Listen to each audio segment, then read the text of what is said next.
अस्सलामुअलैकुम। देवता एपिसोड 266। शिल्पा परेशान थी। मैंने उसे हिसाबी कमजोरी में मुब्तला किया था। वह एक होटल के बेड पर थी। जब जोजो ने उस पर तनवीमी अमल शुरू किया तो मैं वहां से चला आया। वह तनवीमी नींद से बेदार होने के बाद सोचती रही कि मिकी मैथ्यू कहाँ चला गया है, क्योंकि मैं मिक्की के रूप में ही उससे मिला था। वह मिक्की को फांस कर उस पर अमल करके उसे डी बॉर्बिन की तरह अपना ताबेदार बनाना चाहती थी। उसे मालूम नहीं था कि मिक्की के पीछे मैं छुपा हुआ हूं। अब वो सोच रही थी कि मैं उसे कमजोरी की हालत में छोड़कर कहाँ चला गया हूं, कि ऐसी हालत में किसी ने उस पर अमल किया है, कि अब मिक्की उसे अपनी मामूला बनाकर चला गया है। यही अंदेशा दिल में था और वह परेशान हो रही थी। अगर कोई अंदर छुपा हुआ हो और समझ में ना आता हो तो वो नादीदा नाकाबिले बर्दाश्त बोझ बन जाता है। शिल्पा ने मिक्की के लहजे को गिरफ्त में लेकर उसके दिमाग पर दस्तक दी। उसने पूछा, कौन है? मैं शिल्पा हूं। तो मुझे होटल में छोड़कर क्यों चले गए? तुम्हें होटल में छोड़कर? नहीं नहीं, तुम्हें गलत फहमी हुई है। मैं तो तुम्हें जानता भी नहीं हूं, फिर ये कि तुम सोच के जरिए गुफ्तगू कर रही हो। कौन हो तुम? मैं अपना नाम बता चुकी हूं। क्या ट्रेनिंग सेंटर में हमारी मुलाकात नहीं हुई थी? हाँ, याद आया। शिल्पा नाम की एक लड़की मुझसे मिल चुकी है, लेकिन यह गलत है कि मैं तुम्हारे साथ किसी होटल में था। वो मिक्की के दिमाग से वापस आ गई। उसे याद आया कि होटल के कमरे में जोजो के मातहत हमला करने आए थे, और जोजो मिक्की मैथ्यू को पारस कह रही थी, यानी वो दुरुस्त कह रही थी। पारस मिक्की बनकर शिल्पा के पास आया था। ये याद आती उसकी घबराहट बढ़ गई। वह सोचने लगी, मैं सोनिया के किसी ख्याल ख्वानी करने वाले की गिरफ्त में आ गई हूं। क्या पारस इसीलिए यहां आया था? इस अंदेशे ने उसे 2 दिनों तक बेचैन रखा। वह हर लम्हा अपने दिमाग में किसी अमल के आने का इंतजार करती रही, लेकिन कोई नहीं आया। जोजो ने उस पर अमल किया था और जोजो को उसके पास आने की फुर्सत नहीं थी। वह पारस की मोहब्बत में खुद को भुला चुकी थी। जब 2 दिन गुजर गए तो उसे इत्मीनान होने लगा कि किसी ने उसे अपनी मामूला नहीं बनाया है। इन 2 दिनों में कोई बात उसके मजाज के खिलाफ नहीं हुई। किसी ने उसके अंदर रहकर अपनी मर्जी के मुताबिक उससे कोई काम नहीं कराया। इसके बाद उसने सोचा, मैं ख्वाम खान देशों में रही, मेरे 2 दिन ज़ाया हो गए। अब तक मैं किसी नए ख्याल ख्वानी करने वाले को फांस लेती। एक अजाब से निजात पाने के बाद वो खुश होकर बाथरूम में गई। गुस्ल करके ताज़ा दम हुई। लिबास पहनते हुए और मेकअप करते हुए सोचती रही, अब कराइना फिशर के जरिए उसके महबूब जोडी नॉर्मन को फांसना चाहिए। जोजो ने पारस से कहा, शिल्पा होटल से बाहर जा रही है, अब किसी जोडी नॉर्मन को फांसने का मंसूबा बना रही है। लैला आंटी ने हमारी मम्मा के जरिए पहले ही उन तमाम टेलीपैथी जाने वाले जवानों को ट्रैप कर लिया है, तो फिर उन्हें कर्नल की निगरानी में क्यों छोड़ दिया है? पारस ने कहा, हम तमाम ख्याल ख्वानी करने वालों को किसी पिंजरे में बंद करना नहीं चाहते, अपना गुलाम भी नहीं बनाना चाहते। पापा और मम्मा ने फैसला किया है कि ये फिलहाल आज़ाद रहेंगे। उनमें से जो मस्बत सोच रखता होगा उसे तमाम इंसानों की भलाई करने के लिए ही आज़ाद रखा जाएगा। जो मनफी सोच रखता होगा और तखरीबी कार्रवाई के लिए इकदाम करेगा उसे हमेशा के लिए ख़त्म कर दिया जाएगा। जोजो ने कहा, जोडी नॉर्मन के दिमाग पर लैला आंटी का कब्जा है, मैं शिल्पा को रोक दूं? शिल्पा अपनी तंजीम बनाना चाहती है, यानी टेलीपैथी जानने वालों की फौज बनाने की कोशिश कर रही है। तुम उसके जरिए नेक काम कराओ, वो जहां भी गलत काम करने जाए उससे सही काम कराती रहो। वो जाना चाहती थी। पारस ने कहा, सुनो, तुम मुख्तलिफ ख्याल ख्वानी करने वालों के पास जाओगी तो उनके चोर ख्यालात यही बताएंगे कि वो दूसरे टेलीपैथी जानने वालों को एक एक करके फांसना और शिल्पा की तरह एक फौज बनाना चाहती हैं। इक्तदार की हवस, हुक्मरानी का शौक इंसान को इंसानियत की सतह से गिरा देता है। इस तरह हमारी मुट्ठी में दर्जनों टेलीपैथी जानने वाले हैं, लेकिन मम्मा और पापा कभी फौज बनाने के लिए नहीं सोचते। वो चाहते हैं ख्याल ख्वानी करने वाले मजहब और कौमियत से बालातर होकर इंसानों की भलाई के लिए काम करते रहें। वो बोली, पारस, ये महज खुश ख्याली है। इस दुनिया में नेकी और शराफत की उम्र बहुत मुख्तसर होती है। तुम 2 दिनों से मुझे मेरी पिछली जिंदगी के हालात बता रहे हो, अपने वालदैन की तारीफ में बहुत कुछ कहते रहे हो। तुम्हारे वालदैन और मम्मा तामीरी मकासद के लिए सारी उम्र बड़े ममालिक से लड़ते रहे, मुजरिमों से टकराते रहे, जान जोखिम में डालते रहे। क्या इतनी तवील जिद्दोजहद के बाद बड़ी ताकतों की शैतानियत खत्म हो गई? पारस ने कहा, खत्म नहीं हुई, लेकिन इसका यह मतलब नहीं है कि हार मान ली जाए। बेशक हार नहीं मानना चाहिए, मगर जीतने के लिए जिद्दोजहद की ज़रूरत होती है। मेरी सिर्फ एक बात पर अच्छी तरह गौर करके जवाब दो, जिससे शराफत के पीछे ताकत नहीं होती उससे शराफत को लोग मानते तो हैं मगर अपनाते नहीं हैं। क्या हमें अपनी शराफत और तामीरी ख्यालात को मनवाने के लिए अपनी एक ताकत नहीं बनाना चाहिए? पारस उसे तारीफी नज़रों से देख रहा था। वो बोली, क्या हुआ? पारस ने अपनी तरफ उसे खींच लिया, अपने बाजू में भरकर कहा, तुम तो कमाल जहानत से सोचती और बोलती हो। तुम्हारी इस बात में बहुत वजन है कि खाली शराफत गरीबों और कमज़ोरों के यहाँ होती है। अगर कोई ताकतवर थोड़ी सी शराफत दिखाए तो उसकी पूरी खानदानी शराफत के डंके बजने लगती हैं। मैं तुम्हारी ये बात तस्लीम करता हूँ कि हमारे नेक मकासद के पीछे ज़्यादा से ज़्यादा ताकत की ज़रूरत है, और वो ज़्यादा से ज़्यादा ताकत टेलीपैथी जानने वालों की टीम बनाकर हासिल की जा सकती है। वो सोच में पड़ गया। जोजो ने पूछा, क्या सोच रहे हो? बाबा साहब के दायरे में बड़ी सख्ती है। हमारे शिकार किए हुए किसी भी टेलीपैथी जानने वाले को वहां दाखिल होने की इजाज़त नहीं दी जाएगी। इसलिए हमने फैसला किया था कि मस्बत ख्याल रखने वालों को आज़ाद छोड़ दिया जाएगा। वो जहां चाहेंगे रिहाइश इख्तियार करेंगे। जब भी उन्हें हमारी ज़रूरत होगी तो हम उनकी मदद करते रहेंगे। इस तरह दोस्ताना माहौल में वो कभी हमारे भी काम आते रहेंगे। जोजो ने कहा, यह नेकी और मोहब्बत के जज्बात हैं, मगर ताकत को बरकरार रखने के लिए थोड़ी सी चालाकी और हिकमत अमली की ज़रूरत होती है। शेर को सर्कस में तमाशा बनाकर दौलत कमाने के लिए उसे हमेशा हानि पिंजरे में रखना पड़ता है, क्योंकि शेर की बेपनाह ताकत दरिंदगी पैदा करती है और इंसान की बेपनाह ताकत उसे फिरौन बनाती है। जानवर हो या इंसान, उसे लगाम देना, उसे अपने काबू में रखना लाजमी होता है, वरना मौका मिले तो शेर अपने रिंग मास्टर को कच्चा चबा जाता है और बेटा अपने बाप को हलाक कर देता है। इसलिए ताकत को कंट्रोल में रहना चाहिए। टेलीपैथी की ताकत वालों को आज़ाद नहीं छोड़ना चाहिए। मेरी जान, तुम तो कफन फाड़ कर जहानत की बातें करने लगी हो। मैं अपनी जान के साथ हूं। बोलो, तुम क्या सोच रही हो और क्या करना चाहती हो? जो लोग टेलीपैथी जानने के गुरूर में मुजरिमाना अंदाज में जिंदगी गुजारना चाहते हैं, हम उनके दिमागों पर कब्जा जमा कर रखेंगे। पापा और मम्मा जिन्हें आज़ाद छोड़ना चाहते हैं, उनकी हम निगरानी करते रहेंगे। वो गलत हाथों में पड़ने वाले होंगे तो हम उन्हें अपने काबू में ले आएंगे। ये माकूल बातें हैं। इस पर हमें आज ही से अमल करना चाहिए। आज ही से नहीं, अभी से। जे मॉर्गन इसराइल में है, लेकिन उसका दिमाग मेरे काबू में रहता है। अल्फा मास्को में है, लेकिन वो उसे ऑपरेशन के जरिए तब्दील करने वाले हैं। शिल्पा मेरी मुट्ठी में है। शिल्पा ने डी बॉर्बन को ट्रैप किया था। अब बॉर्बिन में मेरे अहकामात की तामील करेगा। इस तरह 3 टेलीपैथी जानने वाले हमारे पास हैं। तुमने चंद दिनों में खासी कामयाबियां हासिल की हैं। शिल्पा भी जोडी नॉर्मन को ट्रैप करने जा रही है। उसका दिमाग लैला आंटी के काबू में है। तुम आंटी से सिलसिले में बातें करो, फिर उनकी आवाज़ और लहजा इख्तियार करके जूडी नॉर्मन के दिमाग में जाओगी तो वह तुम्हारी सोच की लहरों को महसूस नहीं करेगा। वो लैला के पास आई। लैला ने मुझसे कहा, हमारी बेटी जोजो आई है। मैंने कहा, बेटे मेरे दिमाग में और बताओ क्या चाहती हो? मैं जो चाहूंगी, क्या वो सिर्फ आपसे मांगना होगा? मैं आंटी से नहीं मांग सकती। क्यों नहीं? ये तुम्हारी आंटी ही नहीं, माँ भी हैं। लैला ने कहा, अगर ऐसी कोई बात है जिसे अपने पापा के सामने बोलना मुनासिब नहीं है तो मेरे दिमाग में रहकर बोलो। उसने हम दोनों से इसी मौजू पर गुफ्तगू की। टेलीपैथी जाने वालों को आज़ाद छोड़ने पर एतराज़ किया। उन्हें अपने काबू में रखने के ठोस दलाइल पेश किए। मैंने कहा, मेरी बेटी जब अपने तौर पर जहानत से काम करना चाहती है तो हम कभी एतराज़ नहीं करेंगे। तुम हमसे और पारस से मशवरे लेती रहा करो और अपने इक़दामात से आगाह करती रहा करो। उसने बताया कि शिल्पा जूडी नॉर्मन को ट्रैप करने जा रही है। लैला ने कहा, फिक्र न करो, वो मेरी मुट्ठी में है। तो मेरी आवाज़ और लहजे में जब चाहो उससे अपने अहकामात की तामील करा सकती हो। Thank you aunty. वो हमसे रुखसत होकर शिल्पा के पास गई। शिल्पा ने ख्याल ख्वानी के जरिए क्राइना के दिल में यह ख्वाहिश पैदा की कि वो अपने महबूब जोडी नॉर्मन के साथ दरियाए टेम्स के किनारे आए। वहां बड़ा रोमांटिक माहौल होता है। क्राइना जूडी के साथ उधर जा रही थी। शिल्पा भी होटल से निकलकर जाने लगी। जो पहले क्राइना के पास गई, उसके जरिए जोडी नॉर्मन की बातें सुनती रही। फिर लैला की सोच इख्तियार करके जूडी नॉर्मन के दिमाग में गई तो उसने महसूस नहीं किया। वो अपनी महबूबा से बातें करता रहा। उसकी बातों से पता चल रहा था कि वो सुलझे हुए जहन का आदमी है और क्राइना को दिलो जान से चाहता है। क्राइना ने पूछा, हम लंदन में कब तक रहेंगे? उसने जवाब दिया, हम टेलीपैथी जाने वालों को अहम मामलात से निपटने के लिए भेजा गया है, लेकिन वो मामलात हमें बताए नहीं गए, इसलिए इतनी आज़ादी से घूमने फिरने का मौका मिल रहा है। काम शुरू होगा तो मैं 4 दीवारी तक महदूद हो जाऊंगा। वो क्यों? इसलिए कि मैं एक जगह बैठकर दुनिया के किसी भी हिस्से में पहुंच जाता हूँ। ख्याल ख्वानी के जरिए अपना काम करता रहता हूँ। बाहर निकलकर चलते फिरते ख्याल ख्वानी हो नहीं सकती। मुझे बड़ा डर लगता है, कोई दुश्मन तुम पर हमला करके नुकसान पहुंचा सकता है। मेरा ताल्लुक फौज से है। लड़ना मरना मेरा काम है। शादी करने से पहले अच्छी तरह सोच लो, कहीं पछताना ना पड़े। वो बोली, शादी सोचकर की जाती है, मोहब्बत सोच समझ कर नहीं होती। मैं तो खुद ब खुद तुम्हारी हो चुकी हूँ। अब शादी करने को क्या रह गया है? ये एक रस्म है, ये भी पूरी हो जाएगी। जोजो ने पारस से कहा, वो दोनों एक दूसरे को बहुत चाहते हैं। किसकी बात कर रही हो? क्राइना और जोडी नॉर्मन बहुत अच्छी हैं। दरअसल जिनके दिलों में मोहब्बत होती है उनके ख्यालात हमेशा अच्छे होती हैं। मैं उन दोनों को शिल्पा से मिलने नहीं दूंगी। उसने सोचा कि शिल्पा ने उन दोनों को अपर टेम्स स्ट्रीट की तरफ बुलाया है, वो उन्हें लोअर टेम्स की तरफ ले जाएगी।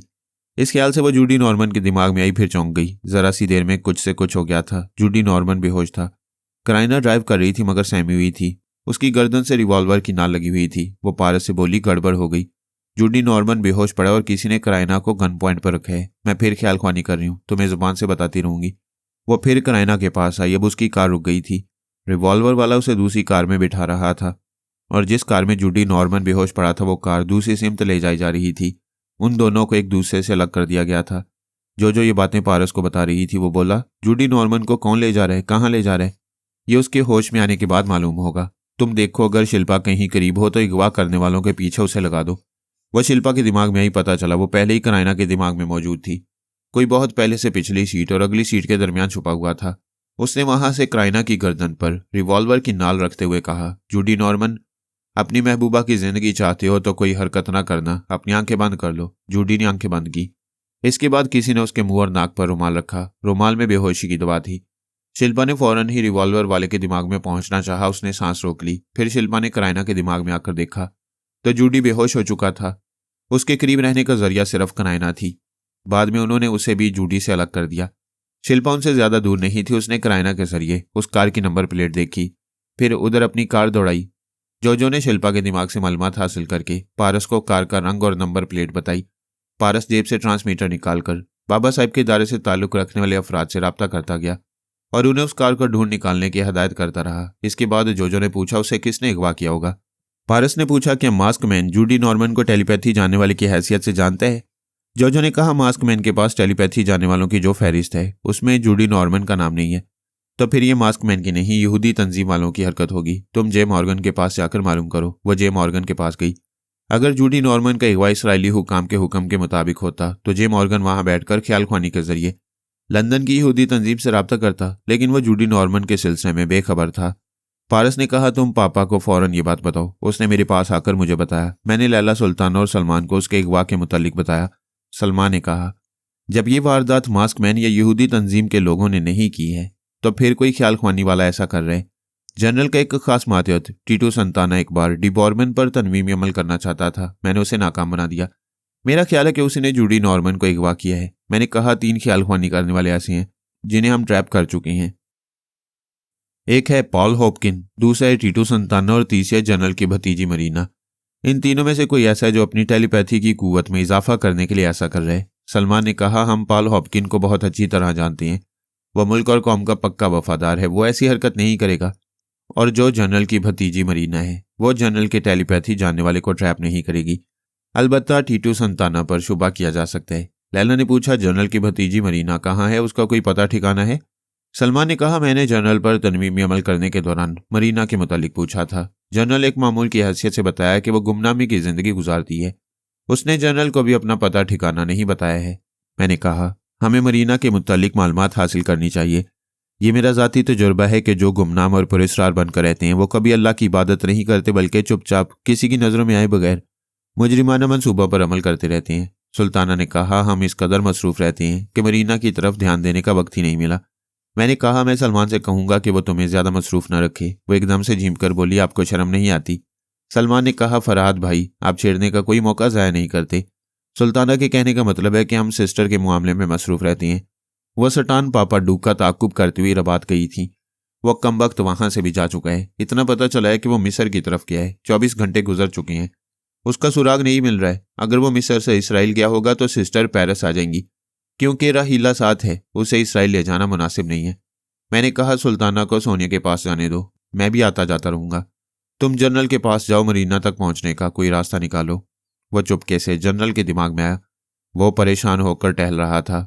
पॉल हॉपकिन और टीटू संताना उसके दिमाग में थे। पॉल पूछ रहा था, ये सब अचानक कैसे हो गया। जनरल ने कहा, यह हमारी बदनसीबी है या हमारी नाअहली। लंदन में 6 टेलीपैथी जानने वाले गए थे। वो 6 के 6 गायब हो गए। कर्नल की बेटी जोरा जोरी भी नहीं रही। कर्नल ने मुझे फैक्स के जरिए इतला दी और आखिर में लिख दिया कि वो खुदकुशी कर रहे।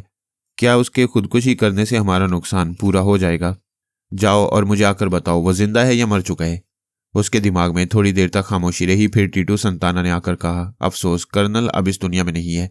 उसने यकीनन खुदकुशी की है। जनरल एक सोफे पर गिर पड़ा।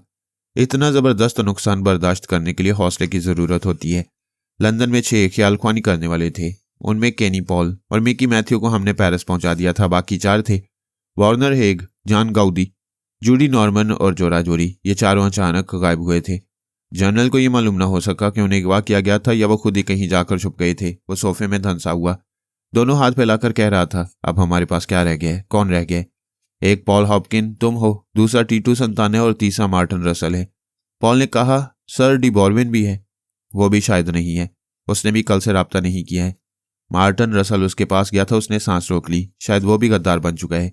टीटू संताना ने कहा, सर हमारे सुपर मास्टर अरे भी टेलीपैथी जानती हैं। आपको मायूस नहीं होना चाहिए। मैं सुपर मास्टर के सिलसिले में बहुत उलझा हुआ हूँ, उस पर भरोसा नहीं करना चाहता, मगर ख्वामख्वाह हर मामले में भरोसा कर लेता हूँ। पॉल ने कहा, मैंने आपसे दरख्वास्त की थी कि आप सुल्ताना और सुपर मास्टर को यहां से ना जाने दें। अब देखें, वो पेरिस में ऐश कर रहे हैं, सुना है शादी कर चुके हैं। जो चले गए उन्हें जाने दो। तुम लोग मौजूद हो, अपनी बातें करो। मार्टिन को बुलाओ। पॉल ने ख्यालख्वानी के जरिए मार्टिन रसल को जनरल के दिमाग में हाजिर होने के लिए कहा। वह हाजिर हो गया। जनरल ने कहा, तुम तीनों को किसी खुशफहमी में मुब्तला नहीं रहना चाहिए। तुम्हारे सामने तमाम टेलीपैथी जानने वालों का अंजाम है। दुश्मनों ने एक एक करके सबको ट्रैप कर लिया। तुम जानते हो कि उनके तरफ कितने सख्त पहरे बिठाए गए। तुम तीनों ने अपने तौर पर अपनी हिफाजत और सलामती के इंतजाम किए। फिर भी कुछ हो सकता है। मैं थोड़ी देर बाद तुम्हारा जनरल नहीं रहूंगा, अपने ओहदे से इस्तीफा दे दूंगा। सर आप ऐसा न करें, हम आपके खादिम में आपकी की खिदमत करना चाहते हैं। मैं नाअहल साबित हो चुका हूँ। पिछले 6 माह से मेरे तरीक़ेकार पर अमल होता रहा, मेरे अहकामात की तामील होती रही, जिसके नतीजे में हमारा मुल्क 12 टेलीपैथी जाने वालों से महरूम हो गया। मुझे फौरन इस्तीफा देना चाहिए और तुम लोगों को मेरी नहीं मुल्क और कौम की खिदमत करनी चाहिए। अभी मेरे पास से जाती अपना नाम और अपना ठिकाना बदल लो। बिल्कुल गुमनाम रहकर दुश्मनों से इंतकाम लो। अपने टेलीपैथी जानने वालों को वापस लाओ। ये तुम्हारा बहुत बड़ा कारनामा होगा। मेरी नेक ख्वाहिशात तुम्हारे साथ हैं। अब जाओ। सर हमारी एक बात मान लें। क्या कहना चाहते हो? आप इस्तीफा ना देकर हम 1 माह की मोहलत दें। हम वादा करते हैं हम अपने टेलीपैथी जानने वाले साथियों को वापस लाकर आपका सर ऊंचा करेंगे। उन्हें वापस लाना तुम्हारी ड्यूटी है। अगर मैं तुम्हारी बात ना मानूं तो क्या तुम अपनी ड्यूटी छोड़ दोगे? No sir, duty is duty.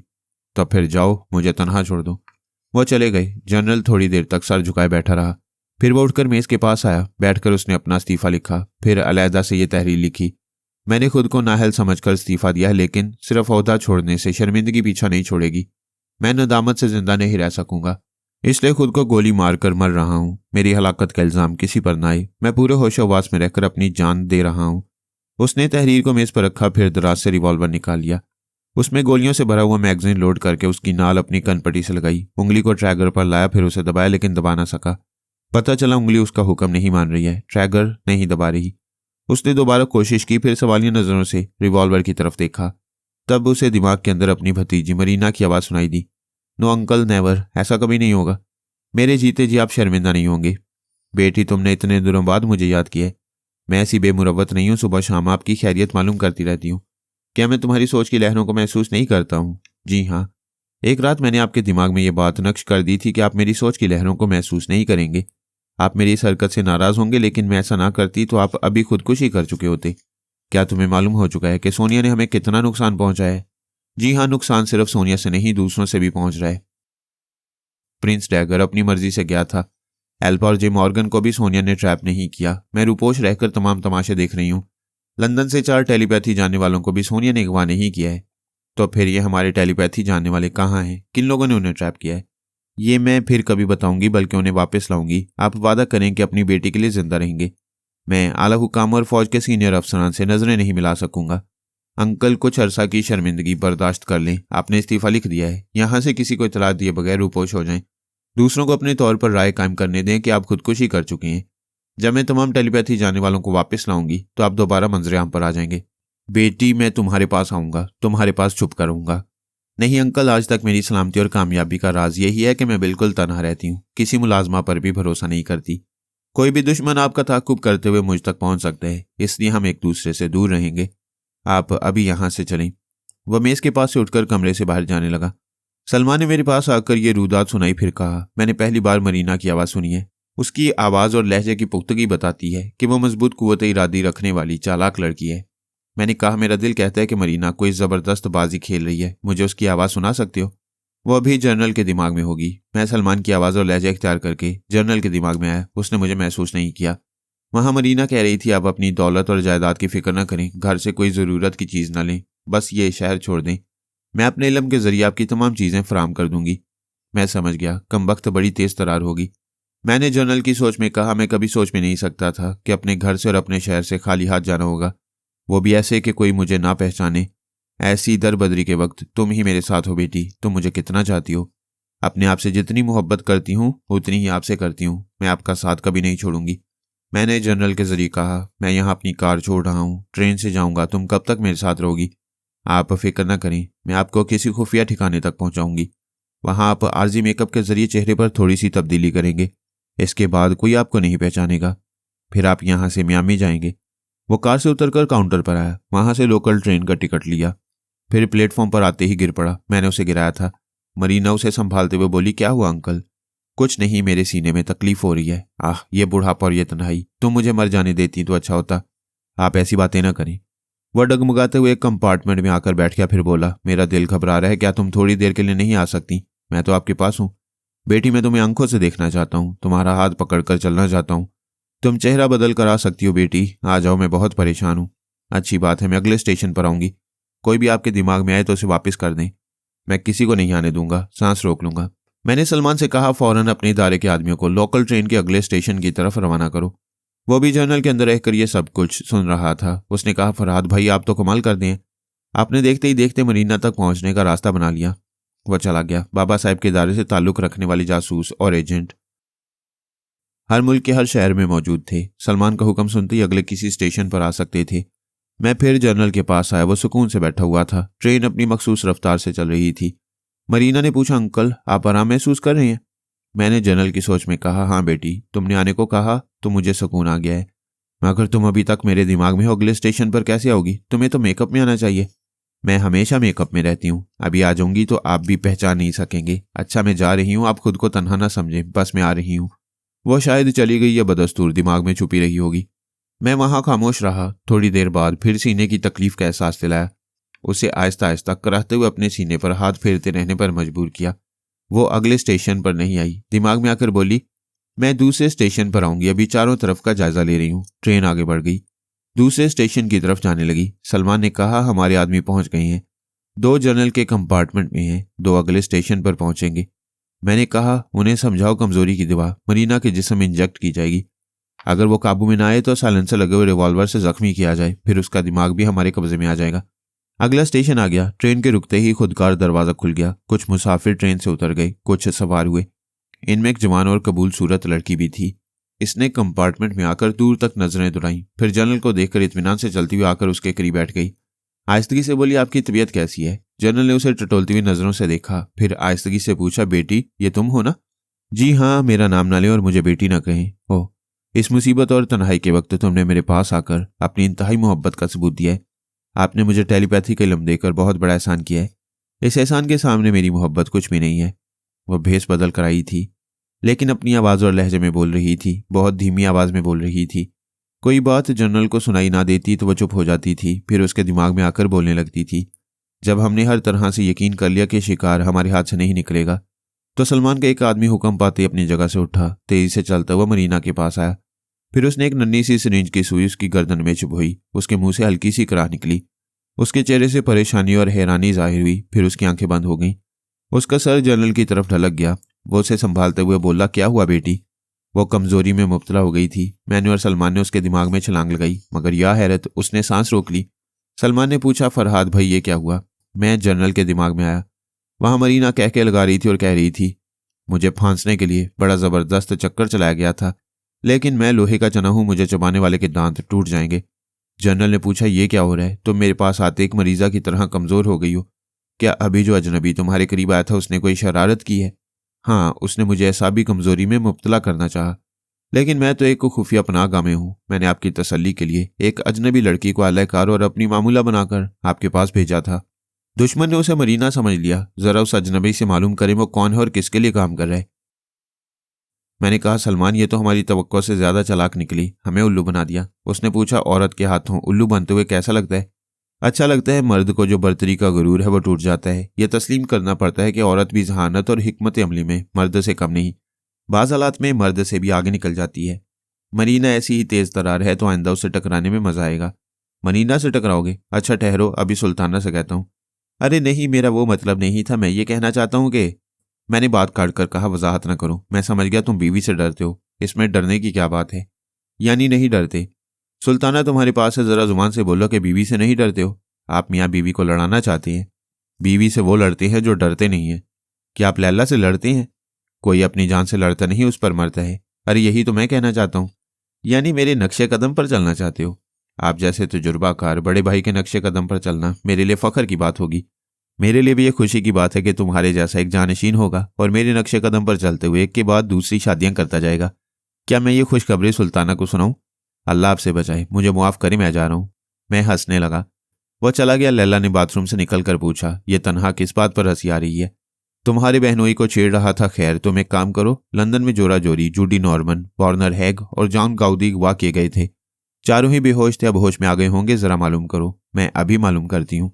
उसने सबसे पहले जोरा जोरी का तस्वुर किया, उसकी आवाज़ और लहजे को याद किया, फिर मेरा लहजा इख्तियार करके उसके दिमाग में पहुंच गई। क्योंकि जोरा जोरी को मैंने अपनी मामूला बनाया था, वह मेरी सोच की लहरों को महसूस नहीं करती थी। फिल वक्त वो लैला को भी महसूस नहीं करती, क्योंकि तवील बेहोशी के बाद होश में आई थी, दिमाग कमज़ोर था।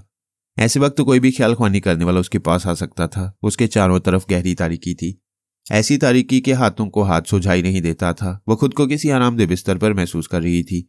होश में आने के बाद वो बड़ी देर तक खामोश पड़ी रही, इंतजार करती रही कि अंधेरा है तो उजाला होगा, कोई शमा लेकर मशाल या टॉर्च लेकर आएगा या स्विच ऑन करेगा, लेकिन कोई नहीं आया। उसने आवाज़ दी, कोई है, कोई है? मैं कहाँ हूँ? ये कौन सी जगह है? मेरे पास आओ, मुझे बताओ मैं कहाँ हूँ। उसे कोई जवाब नहीं मिला। कहीं से कोई आहट भी सुनाई नहीं दी। उठकर बैठ गई, लेकिन बिस्तर से नीचे पांव रखते हुए डर लग रहा था। पता नहीं वो कैसी जगह है, नीचे पुख्ता फर्श है या सांप बिच्छू हैं। अंधेरे में नादीदा हाथ अपनी तरफ बढ़ते हुए लग रहे थे। वो बड़े हौसले से सहमी हुई बैठी थी। फिर उसने ख्याल ख्वानी की कोशिश की, लेकिन अभी दिमागी तवानाई बहाल नहीं हुई थी। वह टेलीपैथी के जरिए कहीं से मदद हासिल नहीं कर सकती थी। अगर ख्याल ख्वानी करके किसी के पास पहुंच भी जाती तो उसे मदद के लिए कहाँ बुलाती? वह इस जगह की एक जरा सी भी निशानदेही नहीं कर सकती थी। तारीकी ने उसे कुछ देखने के काबिल नहीं छोड़ा। लैला ने उसकी सोच में कहा, आह, मैं इस मुसीबत में कैसे फंस गई। वह सोचने लगी, मेरी शामत आ गई थी। मैं अपनी मर्जी के खिलाफ मिकी मैथ्यू से शादी नहीं करना चाहती थी। डैडी जबरदस्ती कर रहे थे। मैंने सोचा फिलहाल डैडी को छोड़कर रूपोश हो जाऊं, ताकि अपनी गलती का एहसास हो और वह तस्लीम कर लें कि जवान औलाद से अपनी जिद नहीं मनवानी चाहिए। वह तारीकी में घूरती हुई सोच रही थी। मैंने डैडी के नाम एक खत लिखा कि मैं अपनी पसंद के एक फ्रेंड के साथ जा रही हूँ। जब आप मुझे माफ़ कर देंगे तो वापस आ जाऊंगी। ये खत लिखकर मैं रिहाइशगाह से निकल गई। ईस्ट बॉर्मिन के साली इलाके में एक बूढ़ी बेवा का कॉटेज है। मैंने पेइंग गेस्ट की हैसियत से अच्छी खासी रकम उसे दी, फिर वहाँ एक कमरे में रिहाइश इख्तियार कर ली। मैं खुद को आज़ाद समझ रही थी और नए तौर से ज़िंदगी गुजारने के मुतल्लिक सोच रही थी। रात को मैं बड़ी बेफिक्री से सो गई। पता नहीं कितनी देर तक सोती रही। अचानक आंख खुली तो पता चला 2 आदमियों ने मुझे जकड़ लिया है। एक ने मेरे जिस्म को काबू में किया था, दूसरे ने मेरी नाक और मुंह पर रुमाल रख दिया। उस रुमाल में बेहोशी की दवा थी। मैं थोड़ी सी जिद्दोजहद के बाद ढीली पड़ गई, एकदम से गाफिल हो गई। अब इस तारीकी में पता चल रहा है कि मुझे बेहोशी की हालत में उठाकर यहाँ लाया गया है। वह सोच रही थी और लैला मुझे उसके हालात बताती जा रही थी। फिर उसने कहा, उसे अगवा करने वाले जानते हैं कि कोई भी टेलीपैथी के जरिए दिमाग में आ सकता है और उसे वहां से ले जा सकता है, इसीलिए अंधेरे में रखा गया है। मैंने कहा, मुझे कॉफ़ी पिलाओ, मैं इस मामले को देखता हूँ। वह मुस्कुराकर बोली, आप ज़रूर कुछ कर गुजरेंगे। मार्टिन रसल एक बार सुल्ताना को ट्रैप करने वाला था। आपने उसकी चाल उलट दी, उसे ही ट्रैप कर लिया। फिर सलमान को जनरल के दिमाग में पहुंचने का रास्ता सुझा दिया। आप अचानक ऐसी प्लानिंग किस तरह कर लेते हैं? मेरे पास आओ, बताऊंगा। जी नहीं, आपसे दूर ही की दोस्ती भली। वह मुस्कुराती हुई चली गई। मैं जोरा जोरी के पास आया। मुझे पॉल हॉपकिन की आवाज़ सुनाई दी। वो उसे कह रहा था, ज़रा सोचो, जिस मुल्क के आला हुक्काम ने हमें टेलीपैथी का इल्म दिया, वो कितना नुकसान उठा रहे हैं। हमारे टेलीपैथी जानने वाले एक एक करके दुश्मनों की गिरफ्त में जा रहे हैं। तुम एक मुहिब वतन कर्नल की बेटी हो, क्या तुम अपने मुल्क से गद्दारी करोगी? क्या अपनी कौम को छोड़कर दुश्मनों के लिए काम करोगी? मैं अपनी मर्जी से यहाँ नहीं आई हूँ। मुझे बेहोश करके अगवा किया गया है। मैं अपने मुल्क और कौम की वफादार हूँ। मुझे यहाँ से किसी तरह निकालो। मैं न्यूयॉर्क वापस जाना चाहती हूँ। मैं तुम्हें यहाँ से निकाल ले जाने की पूरी कोशिश करूँगा। जिसने भी तुम्हें यहाँ पहुँचाए वो हमेशा तुम्हें तारीकी में कैद नहीं रखेगा। तुम्हारे पास पहुँचने का कोई निशान ज़रूर मिलेगा। मेरा दिल घबरा रहा है। मैं आखिर कब तक यहाँ रहूँगी? दिल के घबराने से ज़िंदा के दरवाजे नहीं खुलते। सिर्फ हौसले से वक्त का इंतज़ार करो। क्या तुमने अपने डैडी से रब्ता किया था? मैं ख्याल ख्वानी के काबिल नहीं हूँ। वो खैरियत से हैं? वो अब इस दुनिया में नहीं है। नहीं, यह झूठ है। जब दिमागी तवानाई बहाल हो जाए तो तस्दीक कर लेना। तुम यहाँ जिंदगी के अंधेरों में हो। तुम्हारे डैडी मौत के अंधेरे में गुम हो चुके हैं। तुम्हारी हमाकत ने उन्हें खुदकुशी पर मजबूर कर दिया था। उसने सर झुका लिया, बाप को याद करने लगी। फिर उसने पूछा, क्या तुम सच कह रहे हो? उसे जवाब नहीं मिला। पॉल हॉपकिन जा चुका था। वो रोने लगी। आम हालत में शायद वो ऐसे न रोती, लेकिन बाप की मौत और अपनी बेबसी दोनों मिलजुल कर रुला रही थी। फिर वो रोते रोते चुप हो गई। अंधेरे में कुछ सुनाई दिया था। उसने कान लगाकर सुना, कोई कराह रहा था, वक्फे वक्फे से। 2 बार साफ तौर पर कराहने की आवाज आई, फिर खामोशी छा गई। उसने पूछा, कौन है यहाँ, कौन है? मेरी बात का जवाब दो, अभी मैंने आवाज सुनी है। चंद लम्हों के बाद एक सर्द आह सुनाई दी। मैं कहाँ हूँ? मैंने आवाज पहचान ली। वो जोडी नॉर्मन था, होश में आ चुका था। उसे भी जोरा जोरी के करीब कहीं लाकर डाला गया था। वो बोली, तुम्हारी कमजोर आवाज से और बातों से मालूम होता है तुम भी कैदी बनाकर लाए गए हो। जोडी नॉर्मन ने पूछा, क्या तुम भी कैदी हो? हाँ, जब से होश में आई हूँ तारीकी देख रही हूँ, कुछ पता नहीं चल रहा है कि ये कोई कमरा है या काल कोठरी है। मैंने जोडी के पास आकर देखा, वो उठकर बैठते हुए कह रहा था, काल कोठरी में आरामदेह बिस्तर तो नहीं होता। मैं एक बिस्तर पर हूँ और तुम? मैं भी बिस्तर पर हूँ। तुम्हारी आवाज़ सुनकर हौसला हो रहा है, क्या तुम मेरे पास आओगे? मैं कोशिश करता हूँ। वह सरहाने की तरफ टटोलता हुआ एक दीवार के पास आया। लैला कॉफ़ी ले आई थी। मैंने कॉफ़ी की प्याली लेते हुए कहा, उसी जगह तारीकी में जूडी नॉर्मन भी है, तुम जोरा जोरी के पास जाओ। मैं कॉफ़ी की एक चुस्की लेकर जोडी के पास आया। वो रास्ता टटोलकर जहाँ से गुजर रहा था वहाँ के बारे में बता रहा था कि ये दीवार है, ये बेड का हिस्सा और साइड टेबल और ये बिस्तर है। वो बोली, मैं तुम्हारी आवाज़ बिल्कुल करीब से सुन रही हूँ, तुम मेरे बिस्तर तक आ गए हो। देखो, तुम अच्छे आदमी हो ना, मैं तुम्हें कोई नुकसान नहीं पहुँचाऊँगा। मैं अपनी कराइना से बहुत मोहब्बत करता हूँ। ना जाने वो कहाँ होगी, किस हाल में होगी। क्या तुम उन्हें जानते हो जिन्होंने तुम्हें कैद किया है? मैं नहीं जानता, मेरी किसी से दुश्मनी नहीं है। हाँ, सोनिया नामी एक खतरनाक औरत है, शायद उसने मुझे यहाँ पहुँचाया है। सोनिया को तो मैं भी जानती हूँ, उससे छुपती फिरती हूँ। फिर तो तुम टेलीपैथी जानती हो? हाँ, समझ गई, तुम भी जानते हो और सोनिया ने इसीलिए हमें कैदी बना लिया है। आह, इस टेलीपैथी ने हमारा सुकून बर्बाद कर दिया है। क्या तुम अपनी कराइना से रब्ता कर सकते हो? जूडी नॉर्मन ने कोशिश की, फिर सर पकड़कर कहा, मेरी दिमागी तवानाई बहाल नहीं हुई है। क्या तुम इस काबिल हो? पता नहीं कितनी देर हुई, मैंने ख्याल खुआने की कोशिश की थी, यहाँ तो वक्त का अंदाज़ा नहीं हो रहा। जोडी ने कहा, मेरे पास रेडियम डायल की घड़ी है, किसी ने उतार ली ताकि अंधेरे में वक्त न देख सकूं। वो ख्याल खुआने की कोशिश करती रही, फिर बोली, इतनी जल्दी मुमकिन नहीं है। हमें दिमागी तवानाई के लिए अच्छी तरह खाना पीना चाहिए। पता नहीं यहाँ खाने को मिलेगा या नहीं। काश यहाँ टेलीफोन होता। 1 मिनट के अंदर ही टेलीफोन की घंटी सुनाई दी। वो दोनों यूं सहमे हुए अंदाज में चौंक गए जैसे तारीकी में चोरी करते हुए पकड़ लिए गए हों। फिर वो उठकर बोला, टेलीफोन की आवाज़ तुम्हारे सराहने से आ रही है, मैं देखता हूँ। थोड़ी देर बाद उसने रिसीवर उठाकर हेलो कहा। दूसरी तरफ से आवाज़ आई, यहाँ सब कुछ ठीक है, सिर्फ रोशनी की मोहताजी है। जूडी ने पूछा, तुम कौन हो, मेरे पास आओ। मैं तुम्हारे ही पास हूँ, तुम्हारी हर ज़रूरत पूरी करता रहूँगा। टेलीफोन से कुछ फासले पर खाने पीने का सामान है। मेरी मंगेतर कराइना कहाँ है?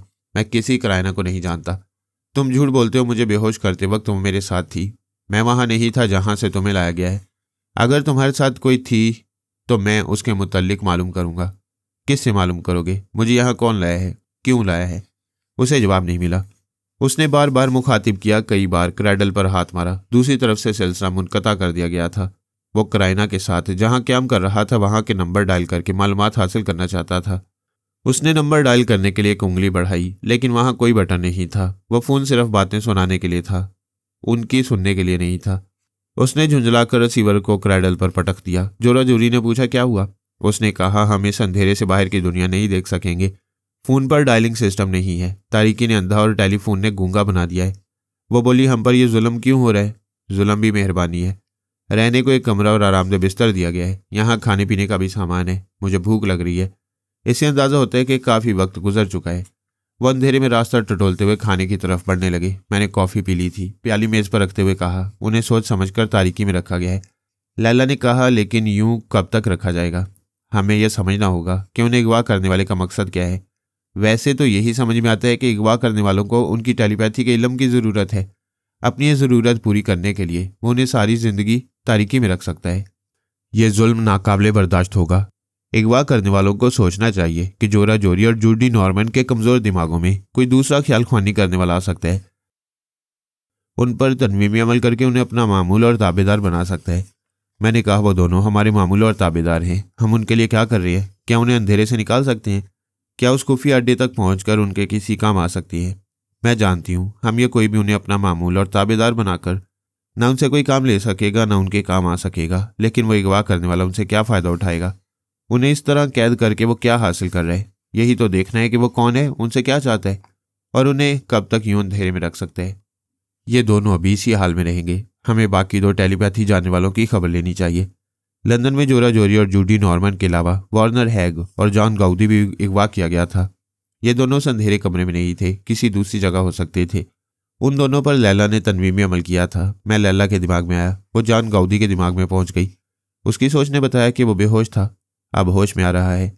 हम उसके जरिए हेलीकॉप्टर के गर्दिश करते हुए पंखे की आवाज़ सुन रहे थे।